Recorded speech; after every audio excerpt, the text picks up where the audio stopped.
Hi guys! So, naaday ta karon diri guys sa Ocampos Beach in which mao gini siya ang katong mga oldest jud kayo siya nga beach diri sa Alicia. And as you can see guys, no, what I really love ani nga place is grabe ka refreshing, grabe ka kuan ang hangin, no, and nakita nimo ang dagat nga nice pod kayo siya liguan.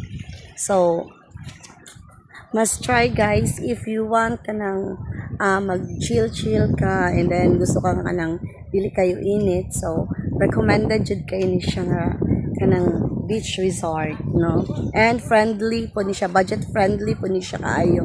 So if ganahan mo guys, laag mo diri sa Ocampos Beach, no, so diri jud mo makita nga maskin udtong tutok, grabe jud siya, oh, tanawa mapalit-palit jud ang atong hair diri.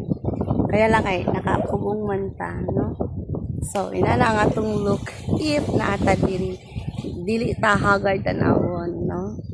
So must try guys. That's all. Thank you and God bless everyone.